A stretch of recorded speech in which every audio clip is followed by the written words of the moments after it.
नमस्कार दोस्तों, स्वागत है आपका आज की बड़ी और महत्वपूर्ण खबरों में। जी हाँ दोस्तों, पीएम मोदी ने आज सभी राज्यों के मुख्यमंत्रियों से लॉकडाउन के विषय में चर्चा की और जानेंगे इस खबर को विस्तार से। प्रवासी मजदूर जल्द नहीं लौट सकेंगे अपने गांव, सुप्रीम कोर्ट ने केंद्र को निर्देश जारी करने से किया इनकार। खबर जानेंगे आगे। सरकार ने माना देश के 143 जिलों में एक भी आईसीयू बेड नहीं, यूपी और बिहार की हालत सबसे खराब। और सीएम योगी आदित्यनाथ बोले, राशन कार्ड आधार कार्ड नहीं होने पर भी जरूरतमंद को जरूर दिया जाएगा राशन। देश में कोरोना वायरस कोविड-19 महामारी का कहर जारी है। देश में लागू लॉकडाउन की अवधि भी 3 मई को खत्म हो रही है। ऐसे में आगे की क्या रणनीति होगी, इस पर प्रधानमंत्री नरेंद्र मोदी ने सोमवार को सभी राज्य के मुख्यमंत्रियों के साथ वीडियो कॉन्फ्रेंसिंग के जरिए मीटिंग की। सूत्रों के मुताबिक बैठक में तय हुआ कि जो प्रदेश कोरोना से ज़्यादा प्रभावित हैं वहां लॉकडाउन जारी रहेगा। जिन राज्य में हालात काबू में हैं वहां जिलेवार कुछ रियायतें दी जाएंगी। हालांकि अंतिम फैसला 3 मई तक लिया जाएगा। प्रधानमंत्री मोदी ने कहा कि लॉकडाउन से काफ़ी लाभ मिला है, राज्य के सामूहिक प्रयासों का असर भी दिखा है।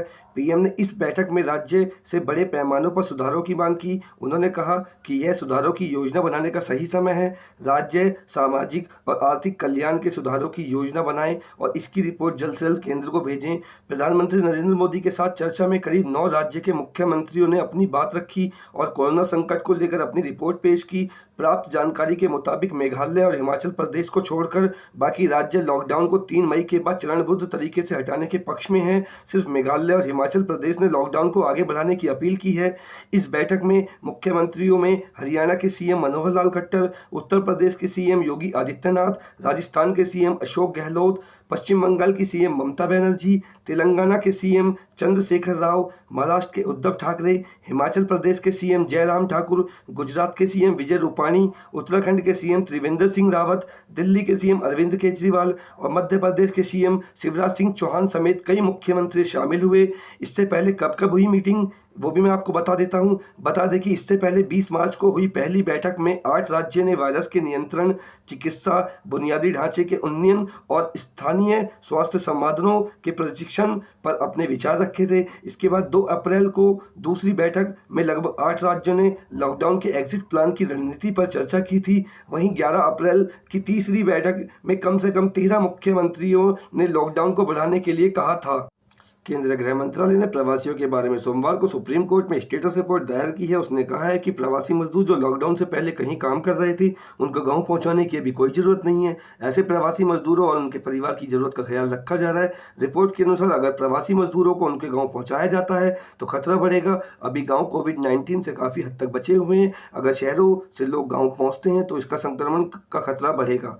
प्रवासी मजदूरों से जुड़ी हुई कई याचिकाएं कोर्ट में दायर की गई हैं, लेकिन सुप्रीम कोर्ट ने मजदूरों की घर वापसी पर कोई भी निर्देश देने से इनकार कर दिया है। कोर्ट ने कहा कि सरकार चाहे तो याचिका में की गई मांगों पर विचार कर सकती है। देश के 143 जिलों में एक भी आईसीयू बेड नहीं, यूपी बिहार की हालत सबसे खराब। यूपी में 75 में से 53 जिलों में 100 से कम आइसोलेशन बेड हैं। इनमें से 31 जिलों में कोरोना के मामले सामने आ चुके हैं। यूपी में भी सबसे खराब स्थिति सहारनपुर, फिरोजाबाद और रायबरेली जिले की है। बिहार में 38 में से 20 और आसाम में 33 में से 19 जिलों में 100 से कम आइसोलेशन बेड हैं। बैठक के आंकड़ों के मुताबिक भारत में 143 जिलों में आईसीयू बेड नहीं है। इनमें से 47 कोरोना प्रभावित हैं। इस मामले में भी यूपी पहले नंबर पर है, जहां 34 जिलों में एक भी आईसीयू बेड नहीं है दोस्तों, जिनमें से 19 में संक्रमण देखा गया है। मध्य प्रदेश इस सूची में दूसरे नंबर पर है।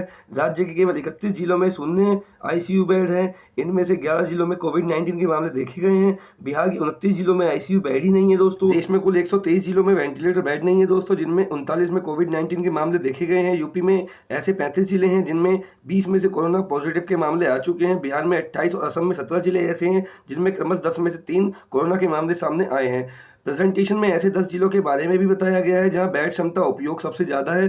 फिरोजाबाद में 30 बेड हैं लेकिन 62 सक्रिय मामले हैं। सूरत में 253 बिस्तर हैं मगर 440 सक्रिय मामले हैं। और मुंबई में कुल 2260 बेड हैं जिसमें से 3615 मामले दर्ज हैं। इसके अलावा दोस्तों उत्तर प्रदेश के मुख्यमंत्री योगी आदित्यनाथ ने अधिकारियों को शुक्रवार को निर्देश दिया कि ग्रामीण और शहरी इलाकों में प्रत्येक जरूरतमंद को राशन आवश्यक उपलब्ध करा जाए, भले ही उसके पास राशन कार्ड अथवा आधार कार्ड ना हो। उन्होंने अधिकारियों को निर्देश दिए कि हर दशा में यह सुनिश्चित किया जाए कि प्रदेश में कोई भूखा ना रहे। मुख्यमंत्री ने यहाँ लोक भवन में एक उच्च स्तरीय बैठक में बंद संबंधी व्यवस्था की समीक्षा के दौरान ये निर्देश दिए। उन्होंने सामुदायिक रसोई घर पर सामान पहुंचाने की सुविधा तथा खाने पीने का सामान की वितरण की मौजूदा स्थिति पर जानकारी जानकारी प्राप्त की। आवश्यक वस्तुओं की आपूर्ति श्रृंखला तथा इन वस्तुओं को घरों तक पहुंचाने की व्यवस्था पर संतोष व्यक्त करते हुए उन्होंने इसे और बेहतर बनाने के निर्देश दिए। Uttar Pradesh Covid care fund और एनएचएम में उपलब्ध धनराशि से पीपीई किट खरीदी जाए।